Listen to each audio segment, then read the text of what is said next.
तो पॉलिटी की कक्षा शुरू कर रहे हैं, अगली कक्षा, जिसमें हमने समानता का अधिकार शुरू किया था मौलिक अधिकारों में, और समानता के अधिकार में आर्टिकल 14 और 15 हम पढ़ चुके थे। अगला जो आर्टिकल है वो है आर्टिकल 16, यानी समानता का अधिकार। पहला जो अधिकार है मौलिक अधिकार वो है समानता का अधिकार, जिसमें हमने आर्टिकल 14 और 15 पढ़ लिया है, और 14 से लेकर 18 तक समानता का अधिकार है। तो अगला जो आर्टिकल है वो है आर्टिकल 16, आर्टिकल 16। क्या कहता है ये आर्टिकल 16? आर्टिकल 16(1) यानी 1, राज्य लोक सेवाओं में सभी को समान अवसर देगा। 16(1) राज्य लोक सेवाओं में सभी को समान अवसर देगा। यहां क्या कह रहा है? समान अवसर देगा, यानी सभी को समान अवसर मिलेगा लोक सेवाओं में। कौन कह रहा है? आर्टिकल 16(1). 16(2) क्या कह रहा है? आर्टिकल 16(2) राज्य लोक सेवाओं में धर्म, मूल वंश, जाति, लिंग व जन्म स्थान के आधार पर कोई भेदभाव नहीं करेगा। राज्य लोक सेवाओं में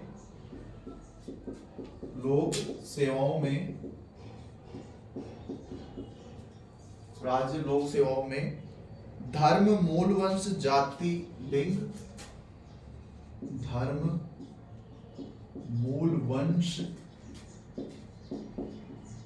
जाति, लिंग व जन्म स्थान के आधार पर कोई भेदभाव नहीं करेगा।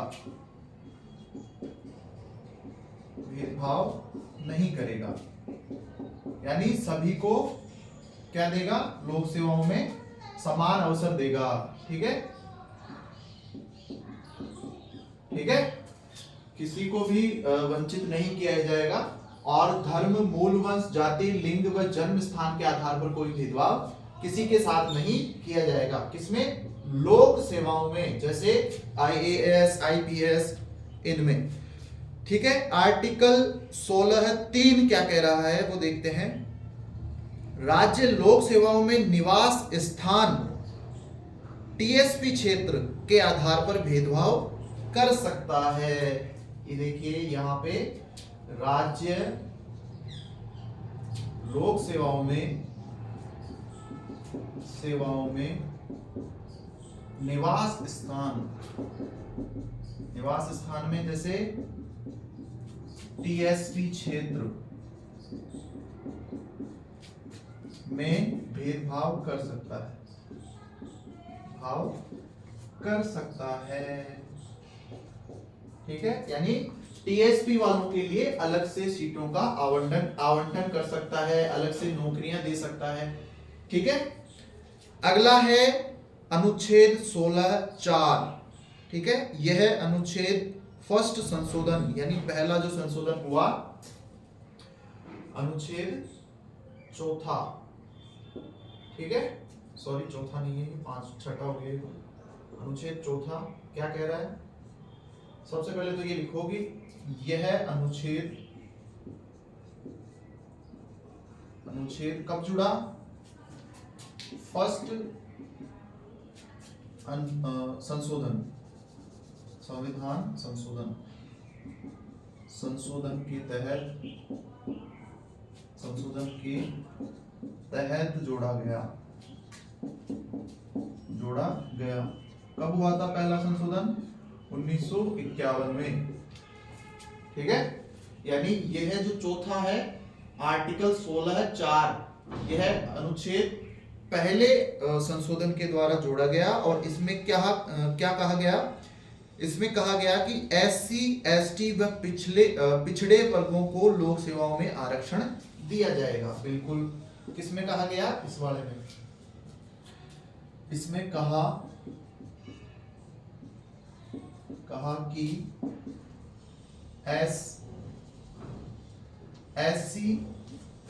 ST व पिछड़े वर्गों को लोक सेवाओं में क्या दिया जाएगा, सेवाओं में आरक्षण दिया जाएगा।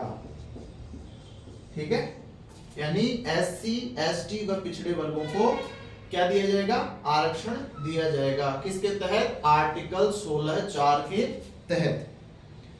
अगला आर्टिकल है आर्टिकल, पहले नोट लिख लीजिए, नोट है, इस आरक्षण का आधार लोक सेवाओं में अपर्याप्त प्रतिनिधित्व रखा गया। नोट लिख लीजिए,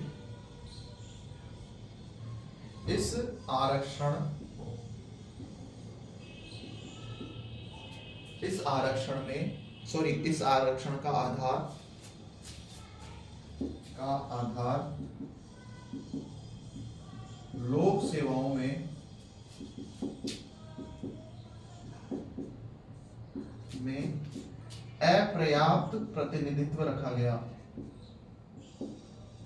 में अपर्याप्त प्रतिनिधित्व रखा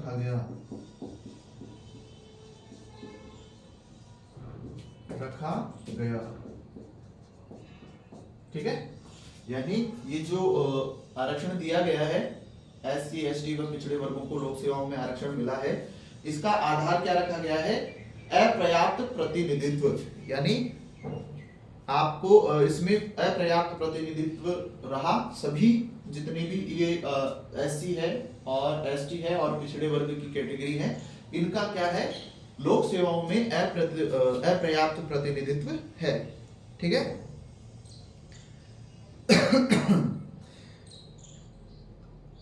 अनुच्छेद 340 में इस बात का प्रावधान है कि राष्ट्रपति पिछड़े वर्गों का अध्ययन करने के लिए आयोगों का गठन करेगा। अनुच्छेद 340 में ये प्रावधान है कि राष्ट्रपति क्या करेगा, पिछड़े वर्गों का अध्ययन करने के लिए आयोगों का गठन किया जाएगा। इसीलिए 1953 में पहली बार पिछड़े वर्गों का अध्ययन करने के लिए काका कालेलकर आयोग का गठन किया गया। इस आयोग ने 1955 में अपनी रिपोर्ट में ओबीसी को आरक्षण देने की सिफारिश की। ठीक है, सन 1979 में 1979 में मंडल आयोग का गठन किया गया। इस आयोग ने दिसंबर 1980 में अपनी रिपोर्ट में ओबीसी को आरक्षण देने की सिफारिश की।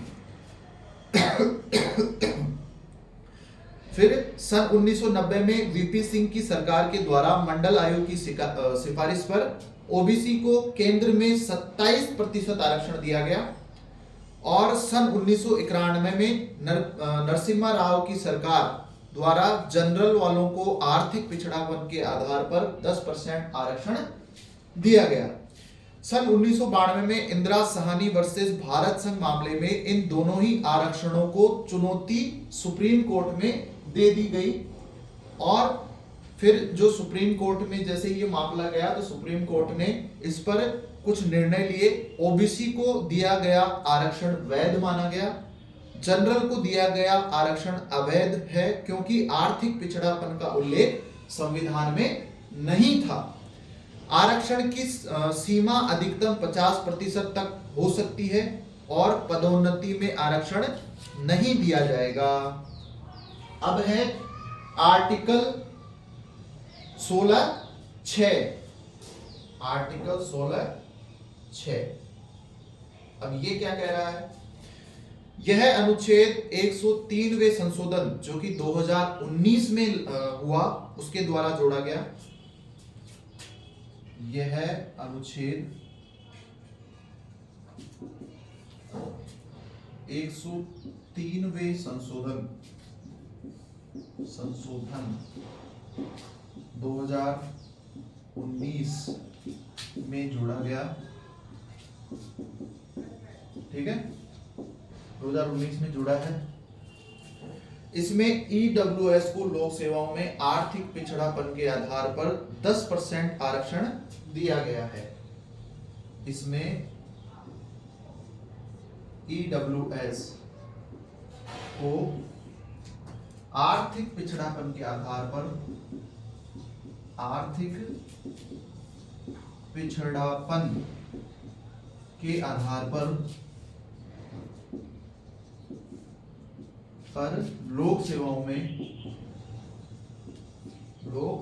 में 10% आरक्षण दिया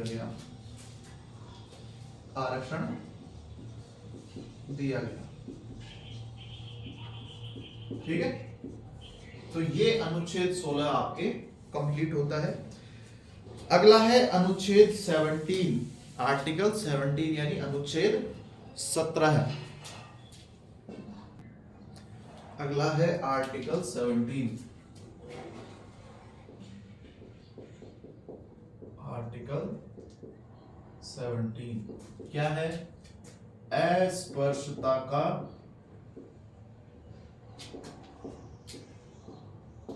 अंत। अस्पृश्यता का अंत यानी छुआछूत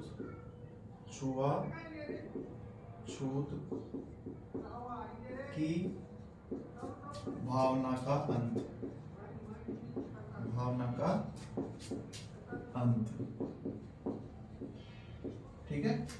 यानी पहले क्या होता था, किसी भी निम्न श्रेणी की कैटेगरी को अगर कोई भी व्यक्ति आके बैठ जाता, ST SC वगैरह, तो ऐसे मानते थे कि देखो कौन आके बैठ गया। लेकिन आजकल ये नहीं है बिल्कुल भी। अब वो चीजें हट चुकी है और ये किसी कानून की वजह से नहीं, ये एक एजुकेशन सिस्टम की वजह से हुआ है। आजकल सभी एजुकेटेड हैं तो ये चीजें कोई नहीं मानता। छुआछूत वगैरह अब समाप्त हो गई है लगभग, ठीक है।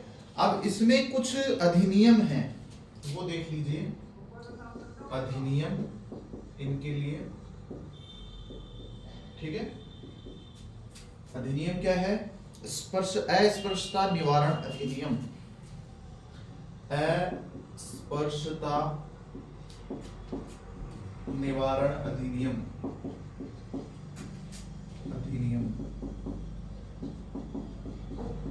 ठीक है। 1955 में ये पारित हुआ, ठीक है, 1955 में। अगला है नागरिक संरक्षण अधिनियम। नागरिक संरक्षण अधिनियम,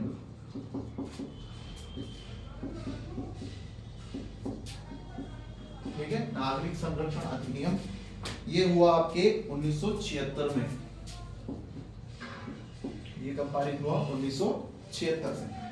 और अगला है SC ST अत्याचार निरोधक अधिनियम। SC ST अत्याचार निरोधक अधिनियम।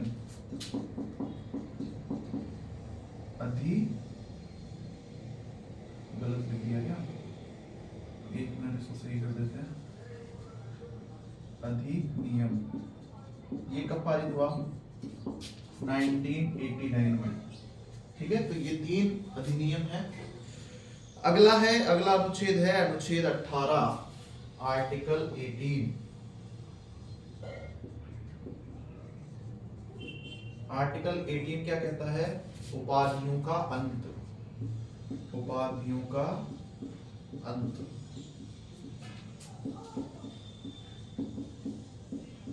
ठीक है। अब आर्टिकल 18 में आर्टिकल 18 क्या कह रहा है? सरकार शिक्षा व सेना के अलावा किसी भी क्षेत्र में उपाधि नहीं दे सकता या नहीं दे सकती। सरकार शिक्षा व सेना के अलावा, शिक्षा व सेना के अलावा किसी भी क्षेत्र में क्षेत्र में उपाधि नहीं दे सकती, नहीं दे सकती। ठीक है, यानी शिक्षा और सेना के अंदर उपाधियां दी जा सकती हैं और किसी क्षेत्र में कोई उपाधि नहीं दे सकती। आर्टिकल 18(2) क्या कह रहा है? आर्टिकल 18(2) कह रहा है अगर किसी भारतीय नागरिक को विदेशी उपाधि धारण करनी हो तो उसको पहले भारत के राष्ट्रपति से अनुमति लेनी होगी। अगर किसी भारतीय को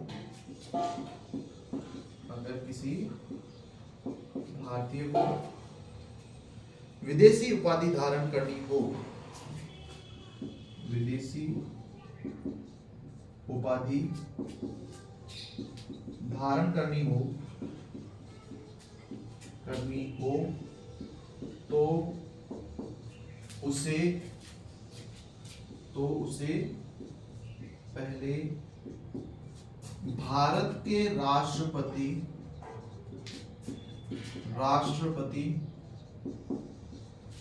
से अनुमति लेनी होगी।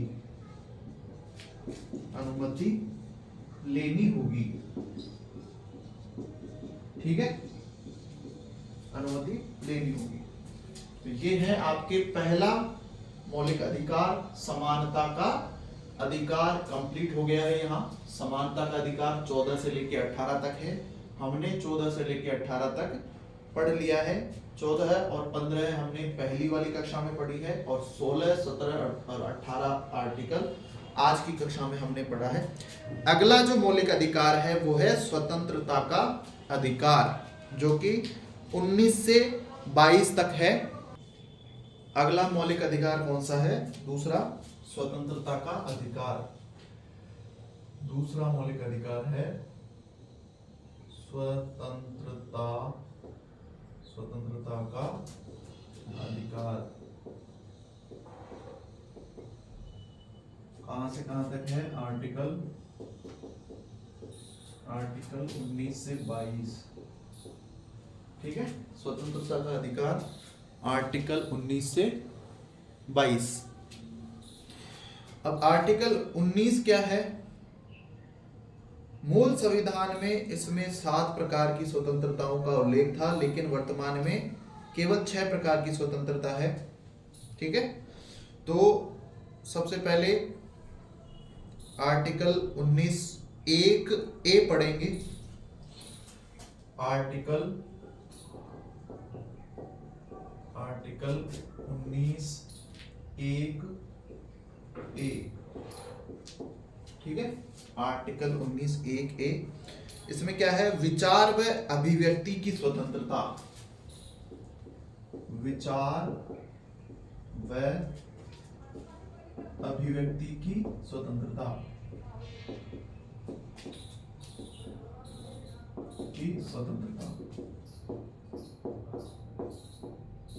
ठीक है, विचार व अभिव्यक्ति की स्वतंत्रता किसके द्वारा दी गई है आपको? आर्टिकल 19(1)(a) के आधार पर। प्रेस व सूचना की स्वतंत्रता को भी अभिव्यक्ति की स्वतंत्रता का भाग माना है। लिख लीजिए, प्रेस व सूचना की स्वतंत्रता को भी प्रेस व सूचना की स्वतंत्रता को भी अभिव्यक्ति की स्वतंत्रता होना है। अभिव्यक्ति की स्वतंत्रता माना है। देखा होगा आपने, प्रेस वाले कहीं पे भी पहुंच जाते हैं, उनको रोक नहीं सकते हैं, क्योंकि उनको किसका अधिकार है? अभिव्यक्ति का अधिकार है। प्रेस वाले, मीडिया किसी भी जगह जाके अपनी बात करने लग जाते हैं। क्यों? क्योंकि उनके पास क्या होता है? अधिकार होता है। किसका? अभिव्यक्ति का। ठीक है, 2004 में नवीन जिंदल मामले में राष्ट्रीय ध्वज फहराने की स्वतंत्रता को भी अभिव्यक्ति की स्वतंत्रता माना गया है। अब है अनुच्छेद 19(1)(b). 19(1)(b), ये क्या कह रहा है? ये क्या कह रहा है भाई? शांतिपूर्ण तरीके से बिना हथियारों के सभा का आयोजन, शांतिपूर्ण तरीके से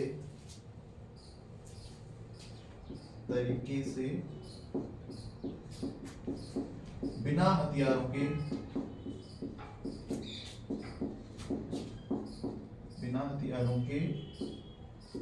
सभा के आयोजन की स्वतंत्रता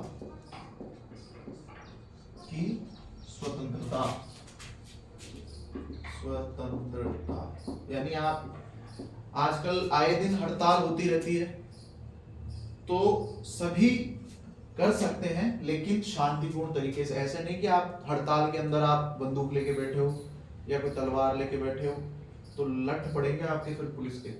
अगर आपको हड़ताल वगैरह करनी है या कोई अनशन वगैरह करना है या कोई धरना वगैरह देना है तो शांतिपूर्ण तरीके से करना है और बिना हथियारों के करना है। आप कर सकते हो, इसका आपको अधिकार है। किसके तहत? आर्टिकल 19(1)(b) के तहत। ठीक है। अब है आर्टिकल 19(1)(c). अब ये क्या कह रहा है? 19(1)(c) ये कह रहा है आप संघ या संगठन बना सकते हो। संघ व या कर दो इसको, या संगठन की स्वतंत्रता। आप अपना संघ बना सकते हो, अपना संगठन बना सकते हो, आपको स्वतंत्रता है इसकी। अगला है गठन की स्वतंत्रता दी गई थी। एक और लिख लीजिए, नोट लिख लीजिए इसमें। 97वें संशोधन 2012 में हुआ, उसके द्वारा सरकारी संस्थाओं के गठन की स्वतंत्रता भी दी गई। पहले ये स्वतंत्रता नहीं थी, नोट कर लो। 97वें संशोधन 2012 के द्वारा सरकारी संस्थाओं को संगठन बनाने का अधिकार दिया गया। संस्थाओं को संगठन की स्वतंत्रता दी गई। संगठन की स्वतंत्रता दी गई।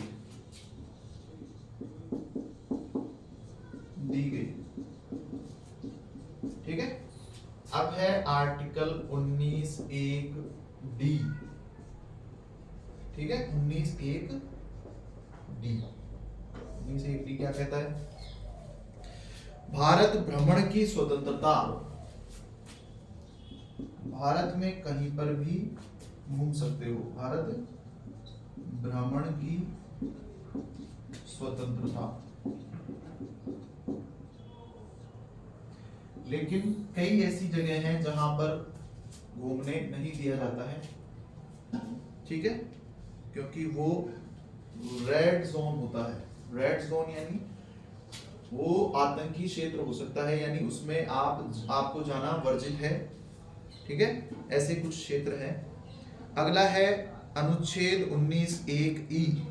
भारत में स्थायी निवास की स्वतंत्रता। 19(1)(1) कर लेना, इसको आई नहीं है। 19(1)(e) भारत में स्थायी निवास की स्वतंत्रता, यानी भारत में स्थायी रूप से आप निवास कर सकते हैं। चाहे अपनी लुगाई को रखिए, चाहे बच्चों को रखिए, किसी को भी रख सकते हो। भारत में स्थायी निवास की स्वतंत्रता आपको 19(1)(e) दे रहा है। ठीक है। 19(1)(f) ये अभी वर्तमान में रिक्त है। वर्तमान में रिक्त, खाली। ठीक है। 19(1)(f) F की बात कर रहा हूं, बड़ा नहीं है, छोटा कर दो उसको, F। ठीक है। और अगला है 19(1) जी, और इसमें एफ में अभी वर्तमान में रिक्त है, लेकिन इसमें पहले मूल संविधान में इसमें संपत्ति की स्वतंत्रता का उल्लेख था, जिसको 44वें संशोधन के द्वारा 1978 में हटा दिया गया है। इसमें पहले संपत्ति की स्वतंत्रता थी, ठीक है, संपत्ति की स्वतंत्रता किसमें थी, आर्टिकल 19(1) एफ में, लेकिन वर्तमान में ये रिक्त है क्योंकि इसको हटा दिया गया है 44वें संशोधन के द्वारा, जो कि 1978 में हुआ। अगला है आर्टिकल 19(1) जी। जी देखो, जी क्या है, आजीविका चलाने के लिए, आजीविका चलाने हेतु व्यापार की स्वतंत्रता,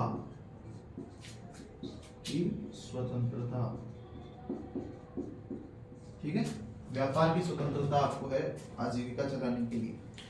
और आर्टिकल 19(2) से लेके 6 तक क्या है, ये तो एक कंप्लीट हो गया है यहाँ। आर्टिकल 19(1) ए कंप्लीट है, बी कंप्लीट है, सी कंप्लीट है, डी कंप्लीट है, ई कंप्लीट है, एफ रिक्त है और जी कंप्लीट है, ठीक है। यानी आर्टिकल 19(1) कंप्लीट है।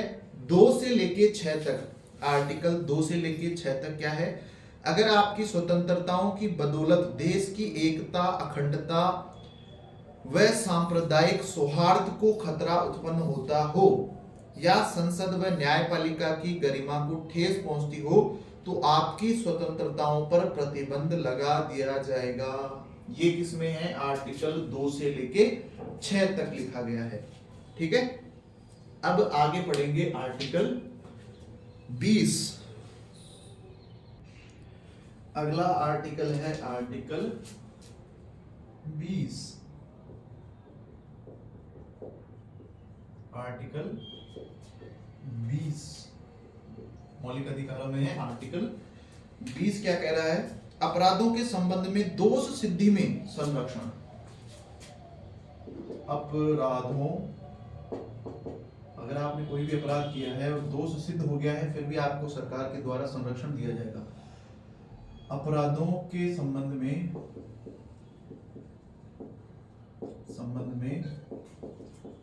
दोष सिद्धि पर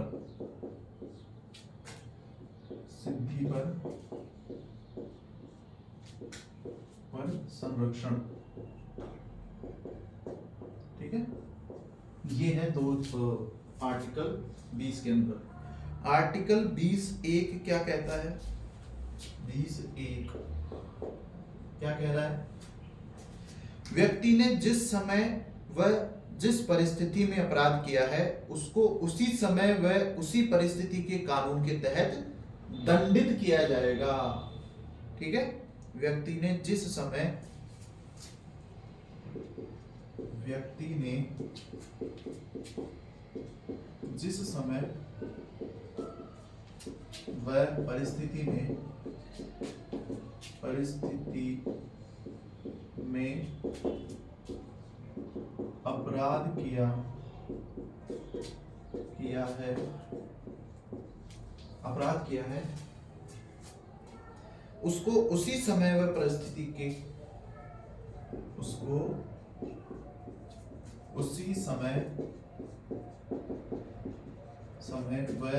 अपराध किया है,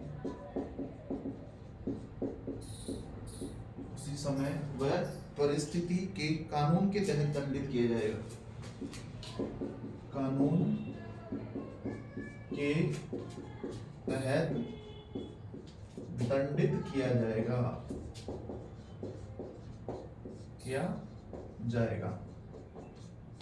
ठीक है।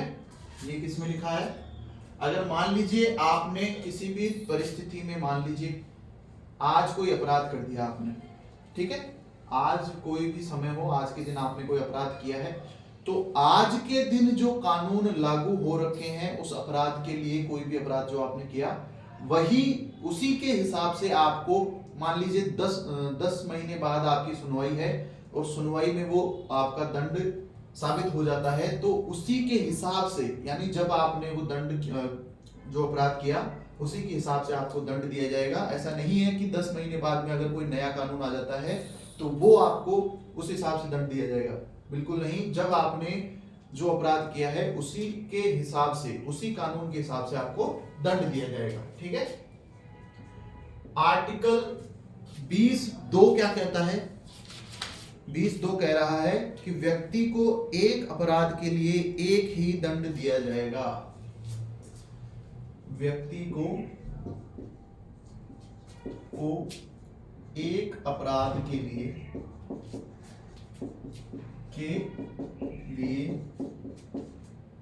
एक ही दंड दिया जाएगा। अब वो आपके अपराध की प्रवृत्ति पर निर्भर करता है कि आपने अपराध किस प्रकार का किया है, उसी प्रकार का आपको एक ही दंड दिया जाएगा, ठीक है। तो अब जैसे मान लीजिए आपने 2 अपराध किए हैं तो 2 दंड मिलेंगे आपको। आपने 4-5 दंड की अपराध किए हैं तो 4-5 ही आपको दंड दिए जाएंगे, ठीक है। अगला है तीसरा, आर्टिकल 20(3) व्यक्ति को स्वयं के विरुद्ध गवाही देने के लिए कभी भी बाध्य नहीं किया जा सकता। व्यक्ति को स्वयं के प्रति गवाही देने हेतु बाध्य नहीं किया जा सकता, नहीं किया जा सकता, ठीक है। यानी अगर आपसे कोई भी जबरदस्ती कोई भी अपराध कबूल नहीं करवाया जा सकता, इसका मतलब ये है, ठीक है। अगला आर्टिकल है आर्टिकल 21, आर्टिकल 21। अब आर्टिकल 21 क्या कहता है? प्राण व दैहिक स्वतंत्रता, प्राण व दैहिक स्वतंत्रता। आपको जीवन जीने का अधिकार है, आप अपने शरीर को किसी भी प्रकार से कोई भी कपड़े वगैरह पहन सकते हो, दैहिक स्वतंत्रता का मतलब, ठीक है। देखते हैं इसमें कौन कौन से आपको अधिकार दिए गए हैं या स्वतंत्रताएं दी गई है। पहली है जीवन जीने का अधिकार। क्या है? जीवन जीने का अधिकार दिया गया है, अधिकार, ठीक है। फिर पोषण युक्त भोजन, पोषण युक्त भोजन की स्वतंत्रता,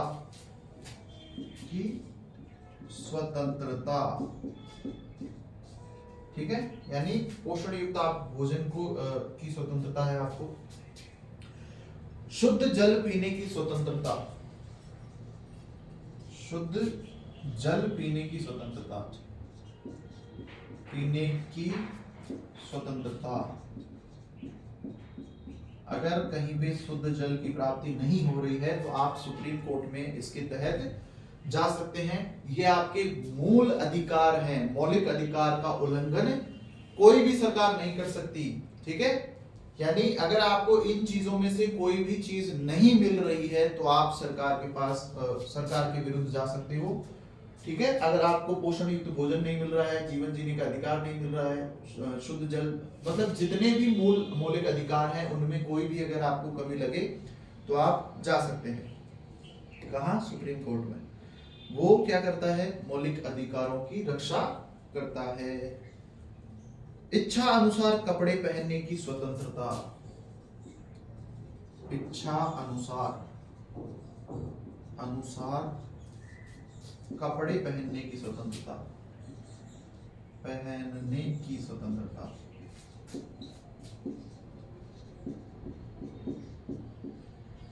ठीक है। यानी कोई भी किसी भी प्रकार की इच्छा है, आपको कैसे भी कपड़े पहनने पहनो, कोई मना नहीं करता और ना कोई रोकेगा आपको, ठीक है। इच्छा अनुसार आप शादी कर सकते हो,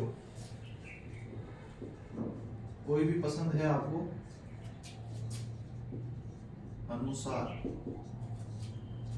शादी, कोई नहीं रोक सकता।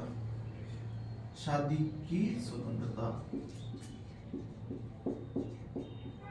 ठीक है, लेकिन इसके लिए एक शर्त है कि आप पहले बालिग होने चाहिए, तभी वो आपकी शादी मानी जाएगी, अन्यथा आप चाटे भी खूब खाते हैं इसमें लोग इच्छानुसार, ठीक है। फोन टैपिंग पर प्रतिबंध। फोन टैप, आप किसी का फोन टैप नहीं करवा सकते। फोन टैपिंग जैसे आजकल ट्रेंडिंग में चल रहा है, महिलाएं अपने पति की फोन को टैप करवा लेती हैं।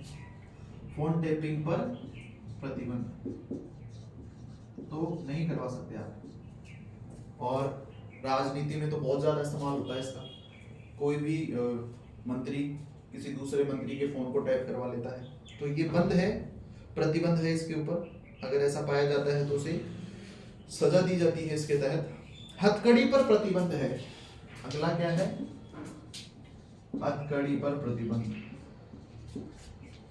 प्रतिबंध पहले था हथकड़ी का प्रतिबंध, लेकिन अब नहीं है। हाँ, अगर कोई बहुत ही खतरनाक अपराधी है तो उसके लिए अलग प्रावधान है। स्वच्छ पर्यावरण में रहने की स्वतंत्रता। स्वच्छ पर्यावरण में रहने की स्वतंत्रता, ठीक है। तो ये थी आपको स्वतंत्रताएं दी गई है, ठीक है, आर्टिकल 21 के तहत। और 1978 में मेनका गांधीवाद में आपको विदेशी यात्रा की भी क्या दी गई है? स्वतंत्रता दी गई है। आगे देखते हैं, आगे लिखिए। 1978 में मेनका गांधीवाद में 1978 में मेनका गांधीवाद में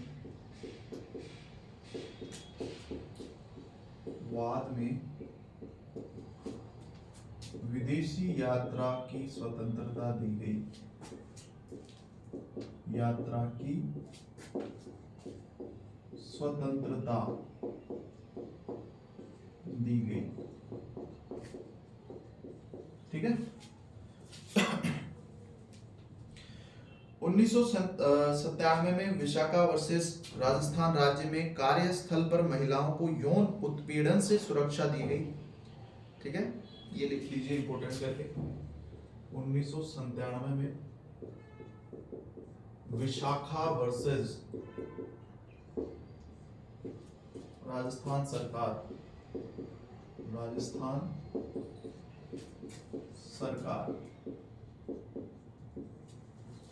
ठीक है। राजस्थान राज्य बोल दो या सरकार बोल दो, राज्य कर दो यहाँ पे, सरकार नहीं। राजस्थान राज्य मामले में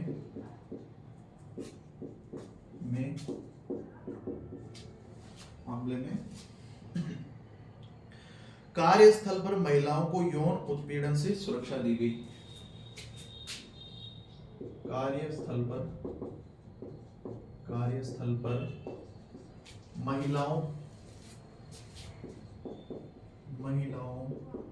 को यौन उत्पीड़न से सुरक्षा दी गई। सुरक्षा, ठीक है। और आगे देखो, अगला है आर्टिकल 21A, ठीक है। आर्टिकल 21A पढ़ रहे हैं, ये आर्टिकल 21 था, अब आर्टिकल 21A है। 21A यह अनुच्छेद 86वें संशोधन 2002 के द्वारा जोड़ा गया। इसमें कहा कि 6 से 14 वर्ष के बच्चों को अनिवार्य व निःशुल्क शिक्षा प्राप्त करने की स्वतंत्रता है। RTE, राइट टू एजुकेशन, ठीक है। यह अनुच्छेद 86वें संशोधन यह है अनुच्छेद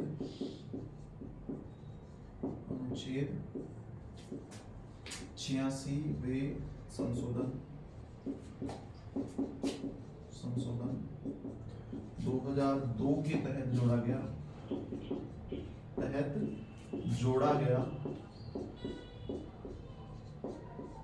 ठीक है, तहत जोड़ा गया। इसमें कहा कि 6 से 14 वर्ष के बच्चों को अनिवार्य व निःशुल्क शिक्षा,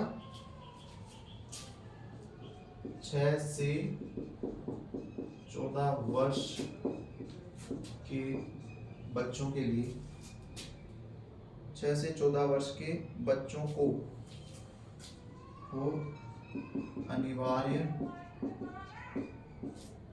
व निःशुल्क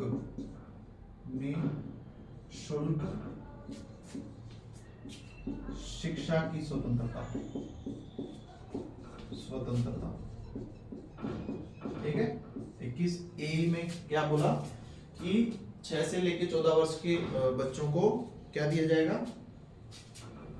कि बच्चों को पढ़ लो यहाँ पे, कि बच्चों को, ठीक है, इस जगह के बच्चों को अनिवार्य व निःशुल्क शिक्षा की स्वतंत्रता दी गई, ठीक है। आगे है अनुच्छेद 22(1),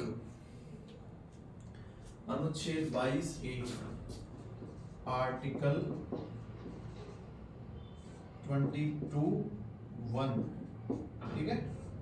ये क्या कह रहा है, 22(1) क्या कह रहा है, 22(1) कह रहा है व्यक्ति को अपने गिरफ्तारी के कारणों को जानने की स्वतंत्रता है, व्यक्ति को अपने गिरफ्तारी के कारणों को जानने की स्वतंत्रता, ठीक है, जानने की स्वतंत्रता है कि भाई मैंने किस अपराध में आप मुझे गिरफ्तार कर रहे हो। आर्टिकल 22(2), आर्टिकल 22(2) क्या कहता है, 22(2) क्या कह रहा है, ये कह रहा है गिरफ्तार किए गए व्यक्ति को 24 घंटे के भीतर निकट स्थित न्यायालय में पेश करना अनिवार्य है। गिरफ्तार किए गए व्यक्ति को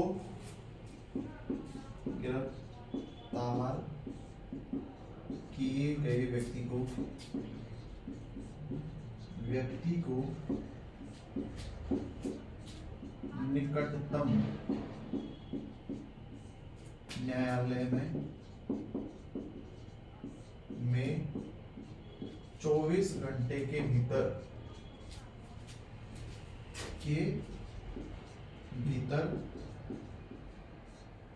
पेश करना अनिवार्य है। यानी अगर कोई इंसान गिरफ्तार हो गया है तो पुलिस का काम है कि 24 घंटे के अंदर अंदर उसको न्यायालय में पेश करे। ये कौन कह रहा है, आर्टिकल 22(2). 22(3) क्या कहता है, गिरफ्तार किया गया व्यक्ति अपने पसंद के वकील से सलाह ले सकता है। 22(3) ये अधिकार कौन दे रहा है, 22(3). गिरफ्तार हुआ व्यक्ति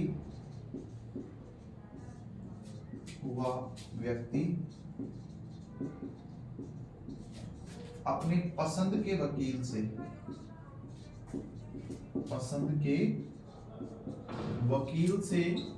सलाह ले सकता है, ये स्वतंत्रता उसको दी गई है, ठीक है। तो आपके स्वतंत्रता का अधिकार आपका कंप्लीट हो गया है।